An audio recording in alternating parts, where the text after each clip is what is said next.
River girl.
Good afternoon, everyone. Good afternoon. It's so nice to see everybody today. Good afternoon. It's nice to see everyone today. Thank you so much for joining us to The Forum, a weekly program of the Columbus Metro Club where we cultivate conversations and connections that truly drive our region forward.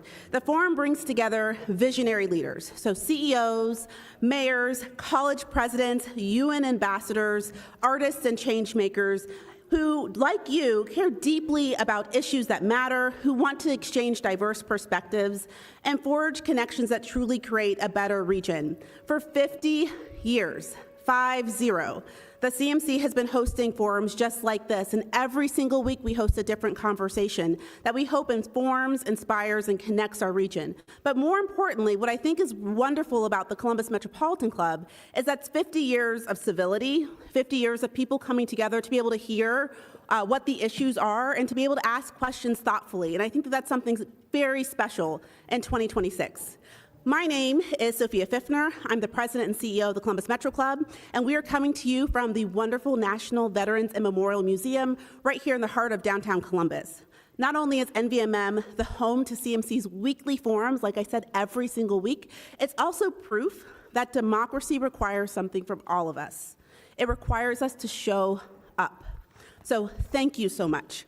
Thank you to today's forum sponsors, Osborne Engineering, Downtown Columbus Incorporated, and Unchained Flicks Photography for supporting conversations like this.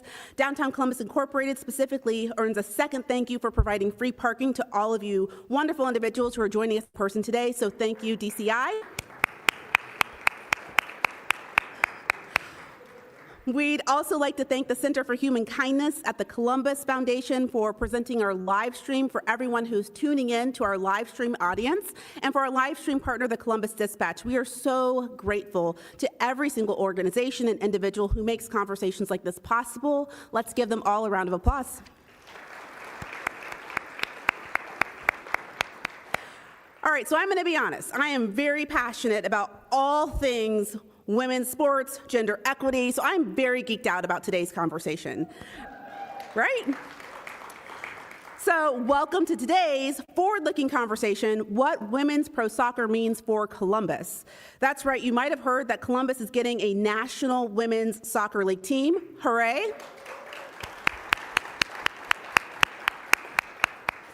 And with it, a powerful new chapter in the region's sports story is just starting and forming right here. So we're going to be addressing questions like, how did Columbus land this bid? How can our region make the most out of this opportunity? How are leaders navigating the opportunities and, yes, the tension surrounding this project? And as excitement builds, we're going to examine not just what it took to win a new team, but how we can work together to turn this win into a lasting and equitable public value. To introduce our panelists, please help me welcome Greg Davies with today's forum sponsor, Downtown Columbus Incorporated. Greg, welcome back to CMC.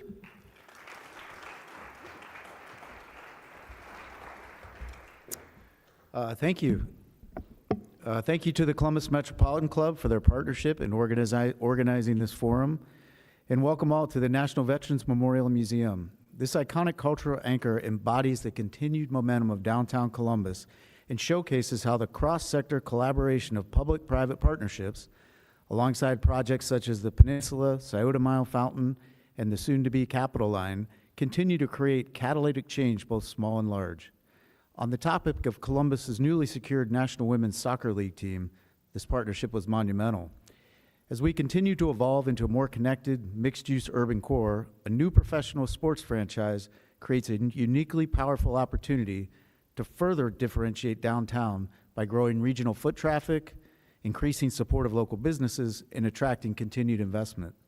Just as importantly, this moment reflects Columbus's building reputation as a city willing to prioritize inclusive growth, culture, and experience that strengthen community identity.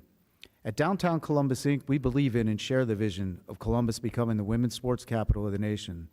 The addition of an NWSL expansion team is a major step forward in accelerating advancement, visibility, and opportunity in women's sports. And now, please help me welcome today's distinguished panelists. Andrew J. Ginther, Mayor of the great city of Columbus. Linda Logan, CEO and President of the Greater Columbus Sports Commission. And Mary Shepro, President of Business Operations for the Columbus Crew. And I just learned that our host, Kristen McFarland, is a former professional soccer player and news reporter with, I knew you were a news reporter at WBNS 10 TV, but I did not know that you played professional soccer. So welcome, you are the perfect host.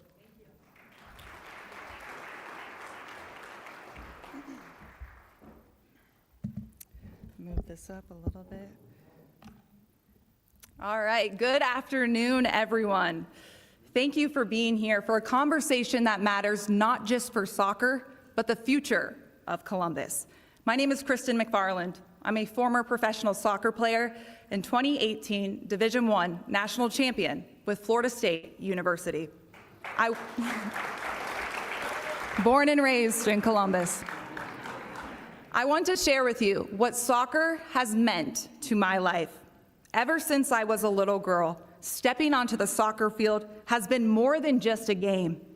It has been my outlet, a place for self-expression, growth, and some of life's most valuable lessons. Through this sport, I've learned what it truly means to live with passion and with purpose, to chase dreams relentlessly, to be fearless in the face of adversity, to get knocked down again and again and again, and oh baby, again, and still find the strength to keep going. Soccer has taught me grit, determination, discipline, integrity, love, loss, hope, inspiration, and freedom. Growing the game across the country gives young girls and women a space to develop, compete, and discover their strength. At the same time, as the sport continues to expand, it naturally sparks important conversations about its impact on our neighbors, the broader community, and the challenges and differing perspectives that come with it. Thank you. And with that, let's begin this conversation because we have a lot to cover this morning. First, I want to start off with just laying the ground and ask the panelists how we got here. So how did Columbus land this very competitive bid, and why the league ultimately decided to expand right here in Columbus? You want to start, Mayor? Go ahead, Mary. Okay. Can you hear me? Okay, great. So it really, if you take a step back, it all started with the investment that we collectively made in Scott's Miracle Grove Field in order to save the crew and keep the team here. And for, at that time, the Haslams and the Edwards families coming together to really keep the crew here, which is a gem of our community. Such a gem that when it was looking to relocate, the entire community really came together to support it. And that was an enormous investment that was made to have a soccer-specific state-of-the-art stadium that was fitting of where MLS had grown since 1996 and the team came here. And when we were looking to the right and appropriate time to look to bring a women's team here, we had actually thought about that back in 2019, but we also had to rebuild the crew from the ground up, and we wanted to make sure we did that correctly and did that right and brought all of those facilities online, not just Scott's Miracle Grove Field, but the Ohio Health Performance Center that was built at the same time. Fast forward, we had always been in conversations with the mayor, with others around the city about it would be wonderful to bring this league here. It is truly, it is the top league in the world for women's soccer. And I think we all in this room know women's soccer has really put what put America and women's sports on the map. Just having those women in the World Cup, showcasing, bringing home gold in the World Cup and the Olympics. Soccer and women's sports are really synonymous here. So we felt like last year in conversations that we were having amongst ourselves, with the mayor, with others in the community, that the time was right to put in a bid. The NWSL had announced that they were looking for 2 final expansion teams in the near term. Shortly after we started considering it, Atlanta was announced. And then we realized if we want this team and we want it in the short term, we really need to go on fast forward and submit a bid to the NWSL. So all of it is, I think, a culmination of the work that this room and the broader community did to save the crew. And then the natural, I think, thing for Columbus to do is to have women who are just as amazing and strong as our men's players. And I think it really will transform not just the women's team and maybe those who go to the games, but like you said, the lives of girls and boys across the region who are going to have female heroes right in their hometown, who are going to be interested in playing soccer, which is the most played sport in Ohio by girls and boys. And so this is, I think, the beginning of a great period for Columbus. So at my State of the City address in 2025, Shannon and I were talking about, where were we going to really try to leave a mark, and build something that would live on past our time in our current roles of service. And she had this really bold and ambitious goal that ultimately she convinced me to buy into, which we shared at the State of the City. And that is, we believe passionately that Columbus can become the nation's capital for girls and women's sports. That when anybody thinks about Columbus, they think about our commitment to girls and women, not just on the field and on the court, but for their careers after they're done playing their sport. This is really about our initiative called Ignite Her, and this is an effort to get more girls involved in team sports and playing longer. A lot of you may not know, girls are twice as likely as boys to drop out of team sports by the 9th grade. We're going to change that here in Central Ohio. We're going to continue to invest in girls and women the way we have boys and men for decades. And I know that some have questioned whether or not public-private partnerships make sense. That's fine. Anytime public resources are being used and leveraged, we ought to have that conversation and debate. And I'm happy to have it with anybody in this community based on facts and based on the return on investment. I met with Jimmy and Dee Haslam just about a year ago. This is after we had shared this goal, this aspirational goal of becoming the nation's capital for girls and women's sports. And I said to them, we need an NWSL team in Columbus. Will you and the Edwards families and other partners lead the way, and let's land this opportunity for this community. We knew people loved Scott's Miracle Grove Field. People knew of this town's commitment. I will remind folks here, I believe we are the only city in the history of professional sports when a previous owner and a commissioner of a league had decided a team was going to leave a city, that it stayed. And thank God for the MLS that the crew stayed in Columbus. This is a soccer town. And so the NWSL made perfect sense. And our partners, the Haslams, Edwards, have done an incredible job bringing all of their resources to make this happen. We knew the league wanted to be here. They wanted their women. The NWSL is one of the premier professional soccer leagues for women in the world. They wanted to be on that stage and in a community that was all in for girls and women's sports. And so really proud of where we are. And for those that question public-private partnerships, the City of Columbus has invested $25 million towards a practice facility.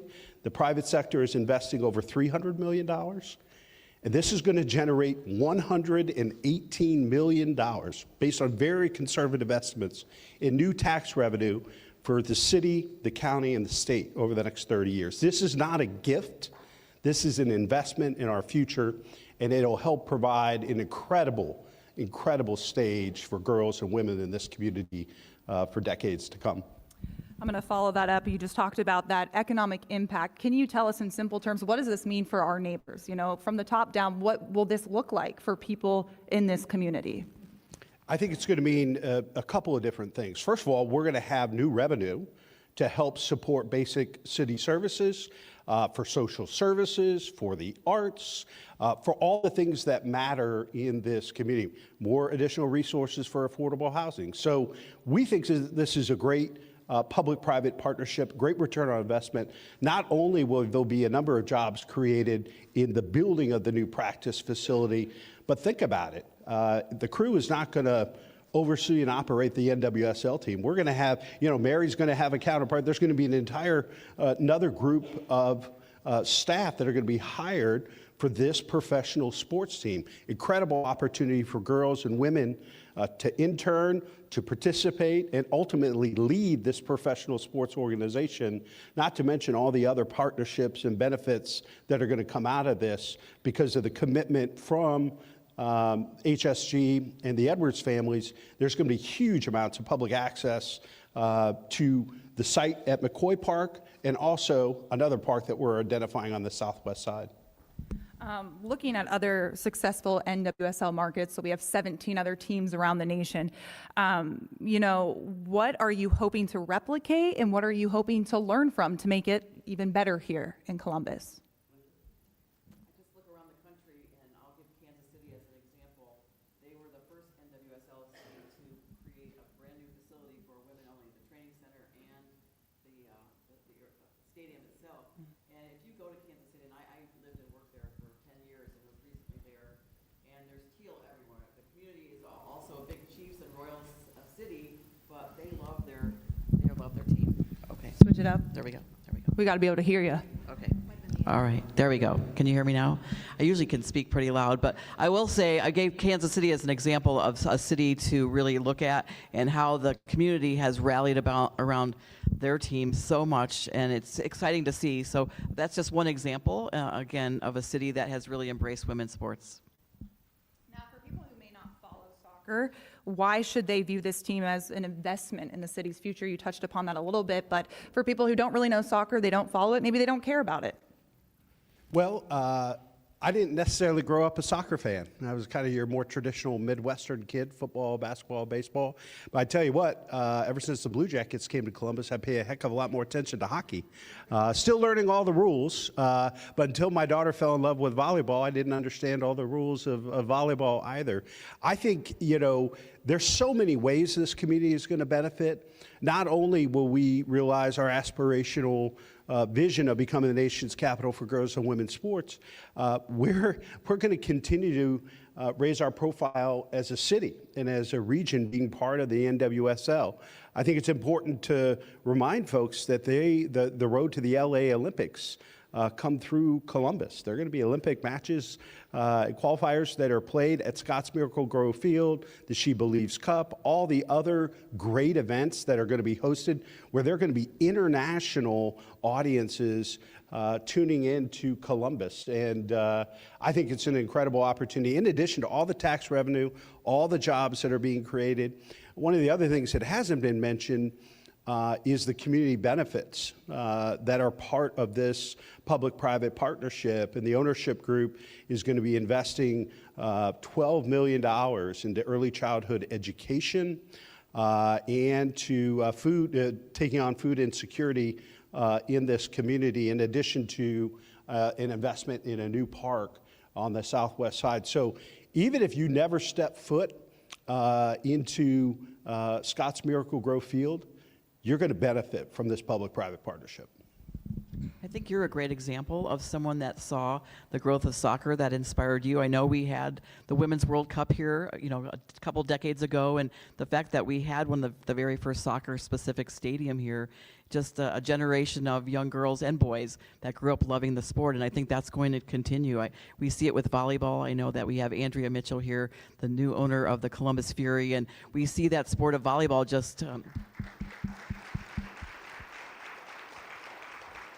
We see it with the sport of volleyball, where we're being inspired by these professional athletes that really, if you see it, you can be it. And I think you're a great example of that.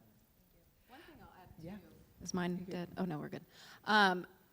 Scotts Miracle-Gro Field, on any given match day, we have about 20,000 people in the stadium. But what we do in the community, and I'll use Columbus Crew as an example, that is such a small part of it. With our summer reading challenge that we're doing alongside the library, we anticipate over 50,000 kids will partake in that, and that encourages them not only to love and believe in sports, but also to read and to use our wonderful public resources. And then we're at the Crew in all of the Columbus City schools, and actually I believe in 45 districts around Central Ohio now, bringing our players out, bringing our staff out, and showing them that if you want to be a professional, we can show you how to do that. But also, if you want to do something else for a professional sports team, I'll give them a shout. Eric Shear, our scoreboard operator, is in the audience today. And we have grounds teams. We have IT. I mean, there's so many things that go into professional sports. And so being able to open kids' eyes to that, if you can love sports and maybe not be a professional, but you can still make a career out of it. Absolutely, Mary. You just touched upon this also. We talk about the Ignite Her initiative. You say you want to make this the women's capital for sports. How will the club partner with those youth organizations? How will that be a pipeline then? What is that going to look like? Well, I think part of it is, making sure that women in this community are on the biggest stages, under the brightest lights, receiving the same amount of community support that our men's teams have enjoyed for decades. To Linda's point earlier, if she can see it, she can be it. I won't ever forget, I'm an unapologetic girl dad. And when my daughter, at the ripe old age of 8 and then 9, saw the women's Final Four in basketball and volleyball played in her city, and she saw the best athletes in the country, some from around the world, putting their excellence on display, it lit a fire in her. She enjoyed sports before, but she became a sports nut and played basketball for a couple of years and is really focused on volleyball for the last several years. So I know from personal experience the way this public-private partnership is going to change girls' lives, the women of this community, because our goal with Ignite Her isn't just about professional sports. And I think your story is the perfect example of what we want to do, and that is when girls and women come to Columbus to participate, whether it's in collegiate or professional sports, we want them to stay here and build their careers in this city. We know that based on data, women who have participated at the highest levels of team sports are more likely to be in the C-suite, to be in CEO roles, in senior philanthropic, community, and business roles than women that don't. We want to build that competitive advantage for this region in economic development, in higher ed, in nonprofit leadership, and philanthropic leadership, and we believe Ignite Her is what it's all about. Just to continue the conversation, there's so many girls and women doing amazing things in Columbus, and it's our role to shine the light on them. And on any given weekend, whether it's at Berliner playing softball or at the convention center playing volleyball, we have thousands of girls passing through this community, and many live here too. So how are we inspiring them, giving them the opportunity to play and learn? They may not stay in the sport, but the life lessons I think that we've all learned that benefit all of us here in the community are long-lasting. And if we can keep that talent here, find that pathway back to Columbus, it's even more encouraging. I'm going to switch gears a little bit. Now, with any kind of big change like this, of course, there are going to be differing opinions. We've heard a lot about McCoy Park and what neighbors are feeling and thinking. Is there a solution to come to that? Can you expand on that, Mayor? Absolutely. And what I continue to stress to folks is this is a both and community, not an either or. And we're excited. Yesterday, we announced, on Monday, we announced the start of a community planning process for the Southwest area plan. And so Director Douglas and her team at the Department of Neighborhoods are going to lead that work and spend the next 10 to 12 months listening very intently to the community. So this is modeled based on neighborhood plans that we've done in Linden, Hilltop, and Eastland, which has helped to generate and serve as catalysts for $764 million of investment from the city, from the private sector, from other partners into those neighborhood plans, which has really changed the quality of life in those neighborhoods. Crime is down, jobs are up, life expectancy is growing in those neighborhoods. Those are neighborhoods that sometimes had been left out and left behind.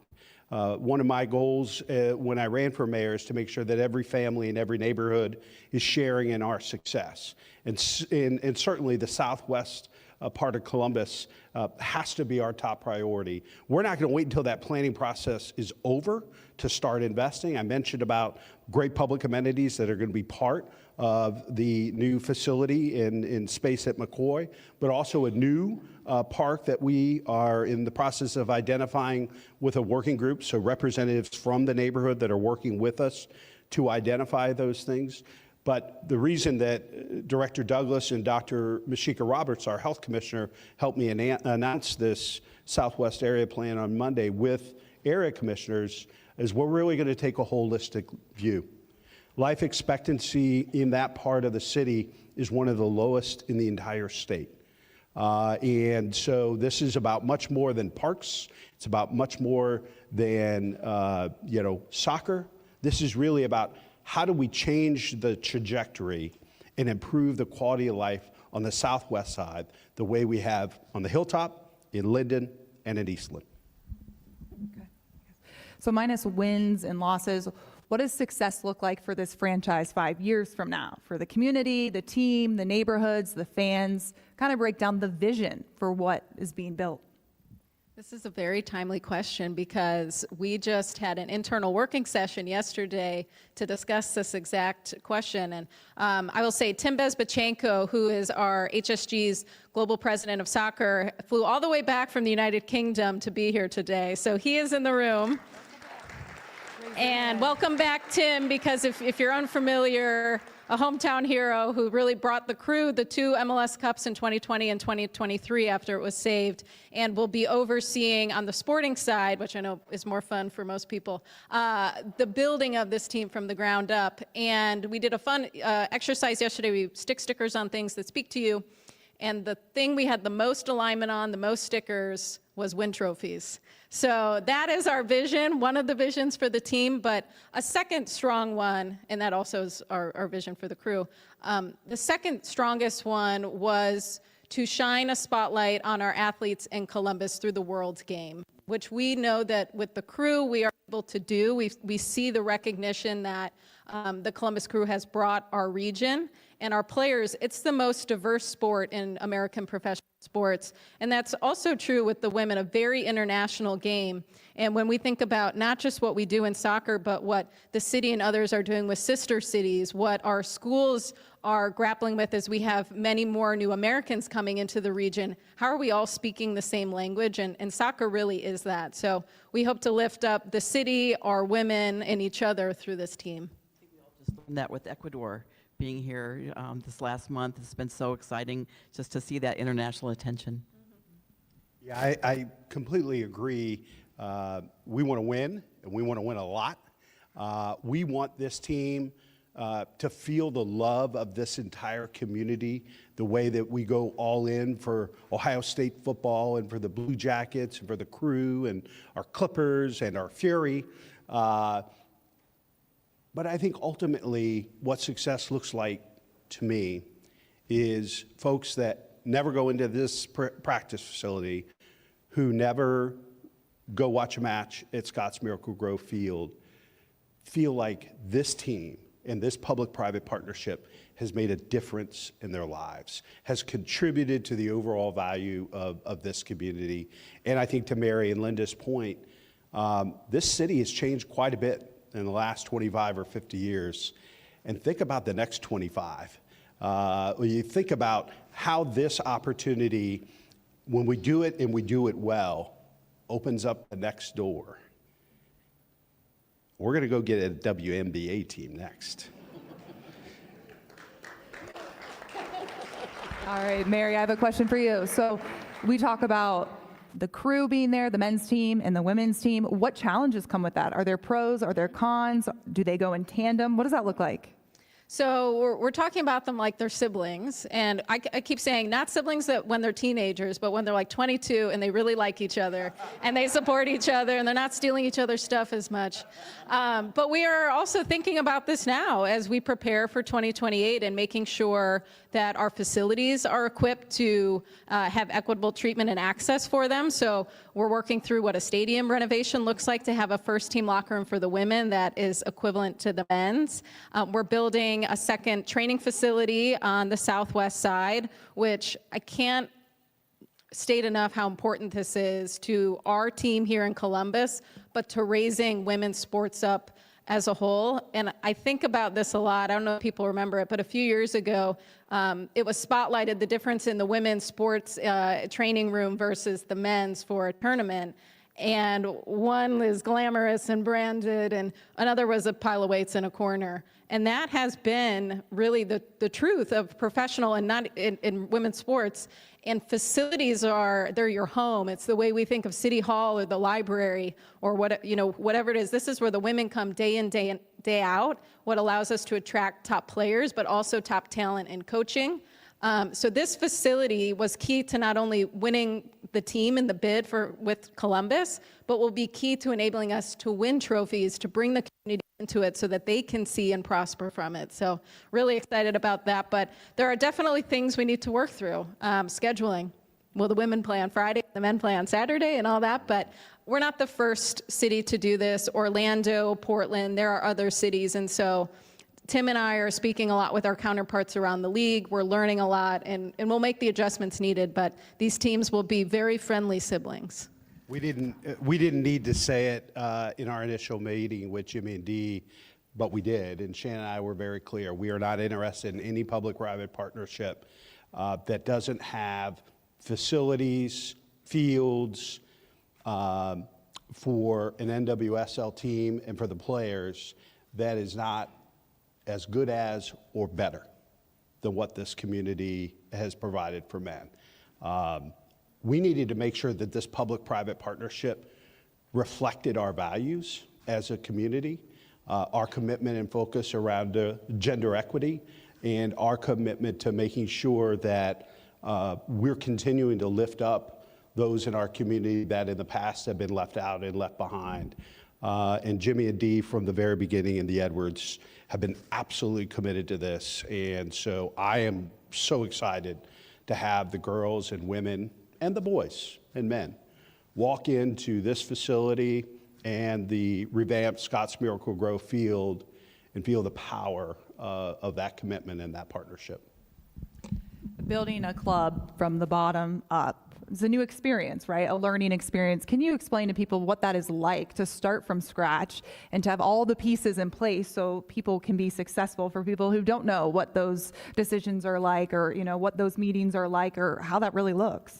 Well, Tim and I are learning on the job. So The team was awarded in April, and we start in 2028. So that's actually a very short runway to get facilities built, to get the stadium renovated, to build a team. We're almost doubling our staff that we have with the crew so that we have similar and equitable support for the women. And then on top of that, you're building a brand, you're building a fan base, we're building community programming. And so that takes a lot of time and manpower. And we have wonderful partners throughout the city and the region helping us do this.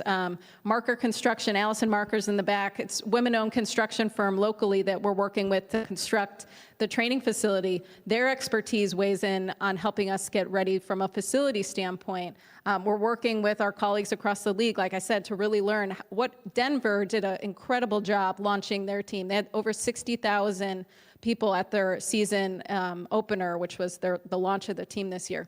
How did they build their fan base successfully? They taught us a lot about making sure that your community and fans are involved. So we've had a lot of questions out to the public and surveys. What do you think this team should be called? What are the values that you think should underlie this team? So we are picking up lots of different pieces along the way, but this actually is Haslam Sports Group's first expansion team. So we are learning a lot on the job, but I know that we have a lot of experience from the Browns, the Bucks, and the crew to help us bring this team to life. And I'll just add, as a destination, Columbus is known to really support girls and women in sports. Hosted the Women's Final Four in 2018, and because of the job that we did as a community, not only selling tickets, but showing up for the ancillary events and doing those added touches that hadn't happened before, that's why they're coming back to Columbus in 2027. The same with the volleyball championships. This will be our third time. But I say all that to say that Columbus, we show up.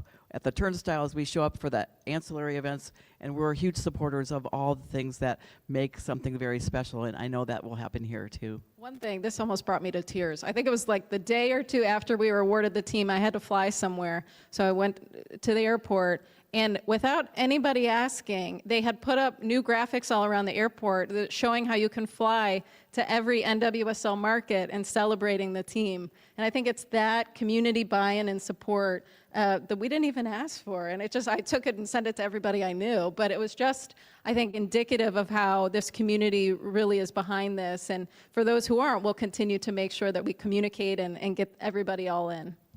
Absolutely. Well, I wish we had more time to ask a million questions because we could sit up here all day.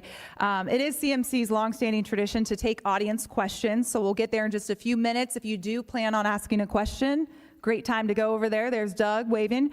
Go over to the microphone. If you're joining us on YouTube, just drop your question in the chat. But before we turn to the audience, I have one last question for you all, and I think we're all thinking it. Any ideas on name? Colors, come on, you got to give us something. Where are you drawing the inspiration from? What do you all think? I don't know, Mary, this is yours. I have inside information, so I can't speak. Ooh. This is intriguing. You're just going to put that out there? And not, Well, okay, I will say this. So we've asked the community, both at our community day and then there's been some surveys out, and we are not aligned in what everybody wants. So there are literally hundreds of names that came in, and you could also recommend mascots and recommend colors. And this will not be our mascot, but it was our personal internal favorite. I think a little girl wrote, it said, what do you think the mascot should be? And she just wrote Phoebe the dog, which we think is just her dog. So we're actively working both with the community and internally on the brand, and we do hope to launch sometime before 2028, that brand. But we want to do it right. It is, if you think about any of the brands, the Crew, the Blue Jackets, or the Yankees, these brands can live for hundreds of years. So we want to get it right, and we want it to feel authentically Columbus. Doug now to take audience questions. Kristen, thank you so much. Thank you so much to today's panelists. Great conversation. If you do have a question for today's panelists, please do join us here at the microphone. If you're watching online, type your questions into YouTube, and we'll get to as many of those questions as we can. Great questions at CMC always have two things in common, don't they? They can be asked in just a sentence or two, under 10 seconds. And what punctuation mark does a question end with that makes it a question? They end with question marks. Yes, they do. I'm going to launch us off with this one from the live stream audience. What metrics will the city use to determine whether or not the public investment was worthwhile? Great question. Ultimately, what it comes down to for me is do our partners honor their commitments around community benefit? Is the $118 million in tax revenue, which again are very conservative estimates, are they realized over the next 30 years?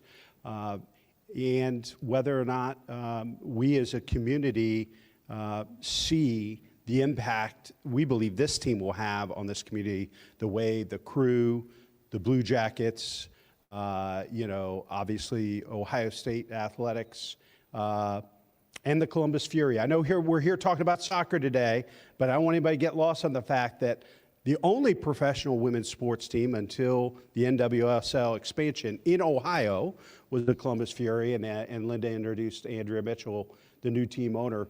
But Andrea, raise your hand if you would. So see Andrea about... So make sure you see Andrea about sponsorships and buying season tickets and those types of things. We can do both. We can support the Fury and help them succeed and win and absolutely kick butt with respect to the NWSL and bring our first championship back to the city. I'll just to give you an example, we use a calculator to measure those events that come to the community.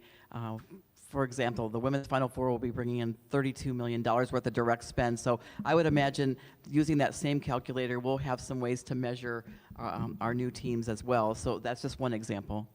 I will say, to speak to the mayor's point about the $180 million in fiscal impacts and then the over $2 billion that will be generated, we do those calculations just based off of the regular season home matches that the women will play here. That doesn't take into account the Olympics coming, hopefully Women's World Cup or other marquee events coming. It doesn't take into account things like Sonic Temple that happen at historic Crew Stadium that create, I think last year was over $50 million in economic impact. So the infrastructure for these teams supports much more so than just their regular season home games. And I know we talked about Ecuador. I think they're in market for over 6 weeks with their whole team. You think about the bed nights that's creating. They have to eat. They have to have local services supporting them. For the Olympics, we're hosting 9 matches. There'll be 18 teams, all needing the same thing. So we on our own at the Crew and now at the NWSL will be tracking these community impacts as well so that we can all collectively stand up together and show the math.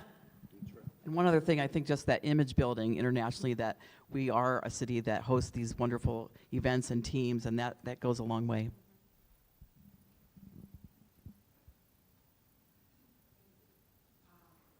Is it on? Hello. Okay. So starting with the original Crew Stadium in 1999 and the broken promises to Linden, the Save the Crew campaign and the broken promises to Kilbourne Run that is now behind a paywall, to the deal with McCoy, would you commit to having a mandatory community benefits agreement ordinance that gives neighborhoods legally binding veto power control over professional sports deals on public land?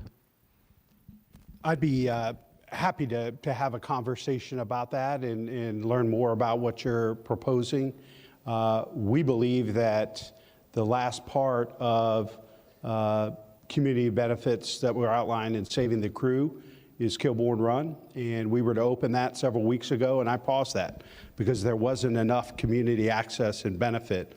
We'll be opening that shortly, and there will be significant community access and benefit because that was part of the commitment that we made when we invested $100 million into infrastructure around the Arena District to help create jobs, build more affordable housing, have record levels of minority and female participation in the construction that then the leadership of the Crew has continued on in many different operational contracts as well. So I look forward to that opening. I think that it is going to be much better than what was proposed about a month or so ago. And we'll be happy to work and meet with you to talk about other safeguards that we can put in place to make sure community benefits are realized. Thank you very much, Mayor. This question is for Linda. Columbus has become a destination for major sporting events, thanks no doubt in part to your work and your team. How much did our track record hosting events like the She Believes Cup and other national soccer events influence the NWSL decision?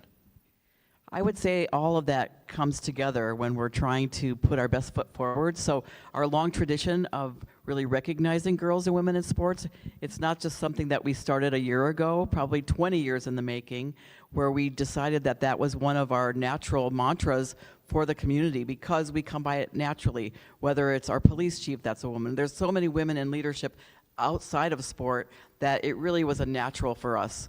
Think of the investment that Ohio State has made in 36 varsity sports.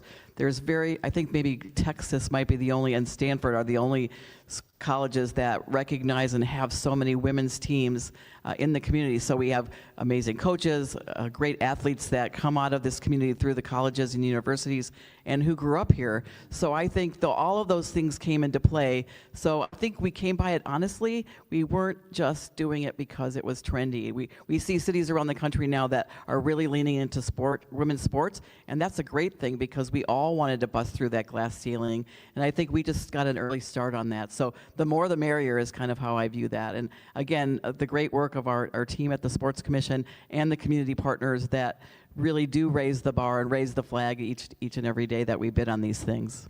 And to Linda Logan, because you were a pioneer really in sports tourism, which was not at all the level that it is at now. If you look back when you really founded the Sports Commission, to be a woman back then doing it as well, I think that really set the foundation for our city. And so can't overstate Linda's impact enough on not just the sports tourism that we've been able to bring here, but on being able to showcase Linda and her work to the NWSL of these are the people that are here supporting this team. That's great. Thank you. Linda's the best in the country at what she does. And we couldn't be more proud of all that she has done for this community. And what a way to go out. She is transitioning to a new journey as part of her life. But what a way to go out in 2027. You know, the NCAA Women's Final Four in basketball, volleyball. You've helped us, secure the Fury, helped to give birth to an NWSL bid, and not to mention all the other events that the Sports Commission helps to land. We always like to say we punch above our weight in Columbus. Linda Logan's got a pretty good punch. There you go. It's great to see how the community's grown, and I think everybody would agree that the best is yet to come. Yeah. The Olympics, the new team, the new Fury ownership. There's just so many things that make it exciting. So this is kind of a question for Mayor Ginther, how can we as a community buy into the NWSL team when the deal was really done without our support as the public, and we weren't able to give a lot of input? It doesn't seem like anyone in the city administration has been, fired or had accountability for those kind of poor decisions that were made. So will there be accountability for the poor decisions so that the public is able to buy in? Well, ultimately, the buck stops with me. I'm the mayor. And people hire mayors to solve problems and to bring opportunities to communities. As we mentioned, it was just a year ago that we had our initial meeting to pursue an NWSL team. This team was awarded very quickly. We had a tight timeline. We could have done more to communicate and work with the public. I accept full and total responsibility for that. I think we're making some great headway with the working group and with the announcement of the Southwest Area Plan on Monday. But I'm very proud of this public-private partnership and what it's going to do for this community. I'm somebody that will always acknowledge when we fall short, and I accept that. I'm somebody who believes in continuous improvement. I learn something every day as mayor, and certainly I have learned from this experience that we could have done more. But we're committed to doing it now.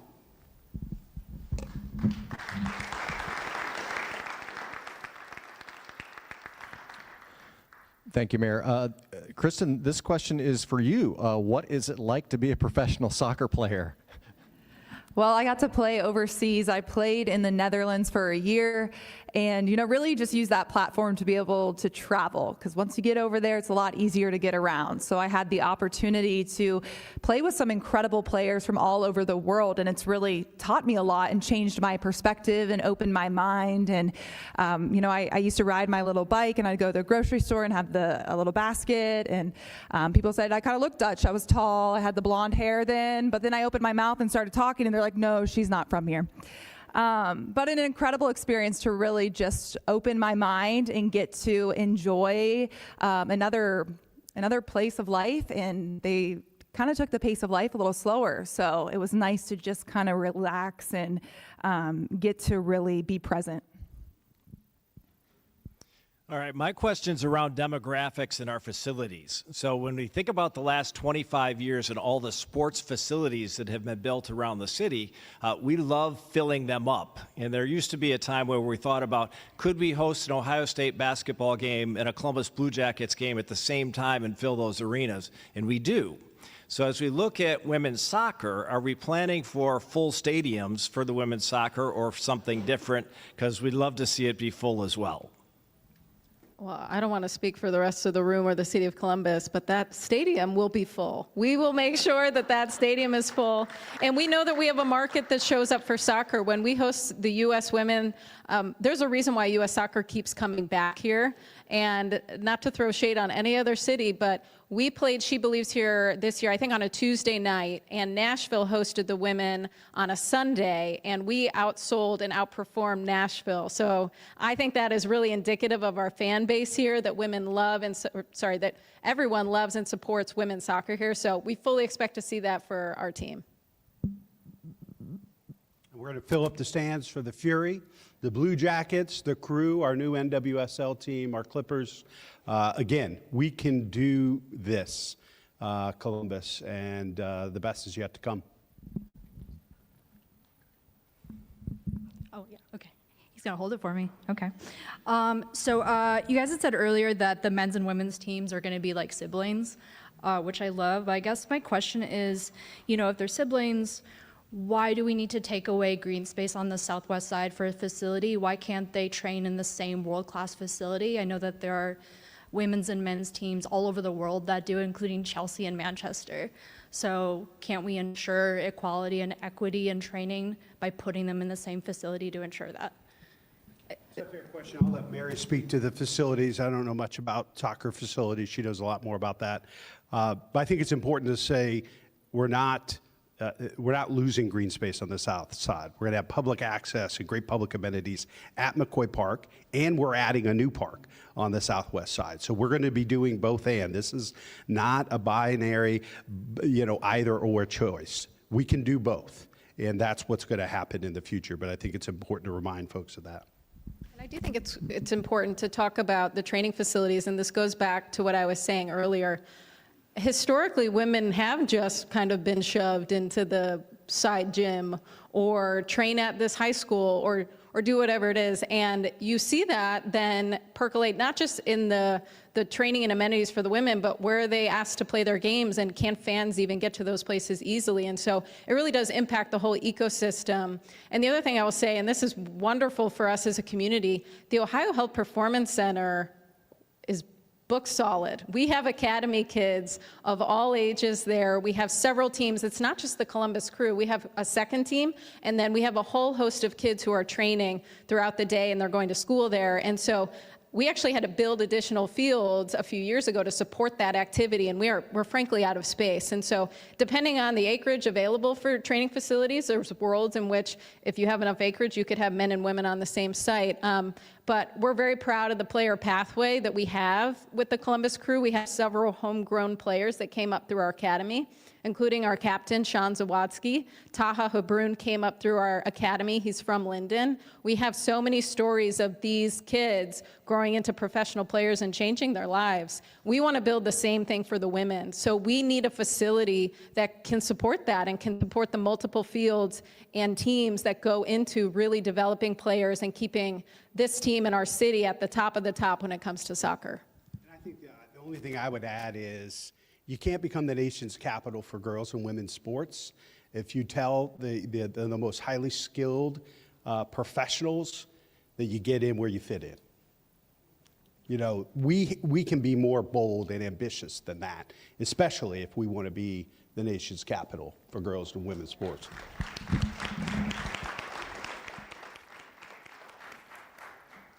We have just a couple of minutes left for a final question. Linda, this could be your next challenge. Jody Shenny asks, with the success of the Ohio State women's hockey team, including women that winning the national championship, why not pursue a professional women's hockey league expansion team like Detroit did? So I would say that we love hockey also. We're not just a one sport city. It's so exciting. So the Coach Muzz is one of the best coaches in the world. If you don't know her, she's just amazing. So the dynasty that she's building at Ohio State is incredible.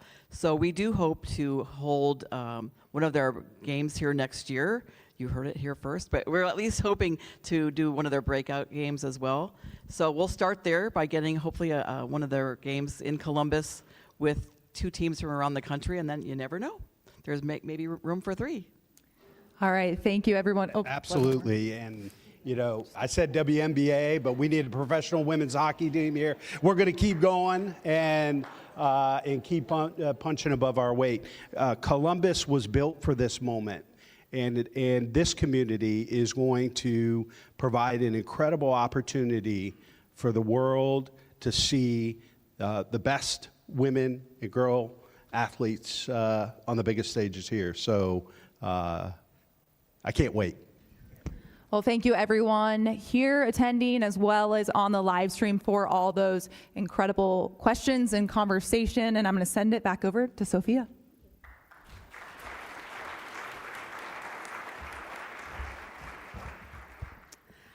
I mean, every single week we get to host conversations here at the CMC, but that was so much fun. I really enjoyed learning about the behind-the-scenes process of how this team came together. I hope everyone in the audience and on the live stream enjoyed today's discussion. And Mayor, I want to echo the both and. In my previous work, I worked for the City of Columbus in Recreation and Parks, and I would say that's one of the best jobs in the world because I got to work with residents from all over Columbus, from Linden, from the South Side, from the Far East Side, and I got to hear their concerns. And what I really realized is that Columbus residents really care about green space, they care about access to recreation, but they also care about jobs and making sure that the city is a vibrant, growing community. It's a both and kind of city. So I'm really excited that we're going to have another team here in Columbus. Sports is one of the one places that we can still come together and still have conversations and cheer for the same team without, shouting or wrangling other individuals. I'm glad to be here in Columbus where we invest in gender equity and women and elevate their stories. And the storytelling that you've done, Linda, is just amazing. And I'm really happy that we could have questions from our audience to participate in conversation, because that's exactly why the CMC exists, for communicate conversations just like that. So with that, I'll get off my soapbox. Thank you so much to Osborne Engineering, Downtown Columbus Incorporated, and Unchained Flicks Photography for supporting today's conversation. Thank you to the Center for Human Kindness at the Columbus Foundation and our live stream promotional partner with the Columbus Dispatch. And we are so thankful to the National Veteran and Memorial Museum for hosting a space for us to gather today. Thank you to Mayor Andrew Ginther, Linda Logan, Mary Shepro, and Kristen McFarland for hosting a wonderful conversation. Let's give all of them a round of applause.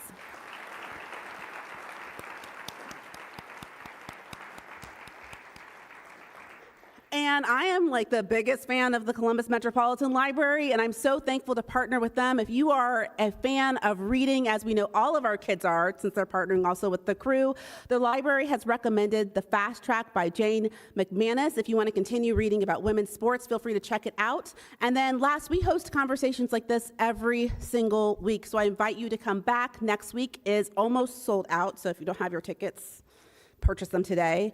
It's a state of nonprofits. We're excited to talk about what's happening in nonprofits here in Columbus. Thank you so much. Oh, yes, please do. Okay. So this Sunday at the library, since we all seem to love the library, you can get for the very first time ever Columbus Crew branded library cards. So bring your kids, bring yourself. We have an adult version and a kid version in partnership with the library. Awesome. Thank you so much. Thanks, everyone. Oh.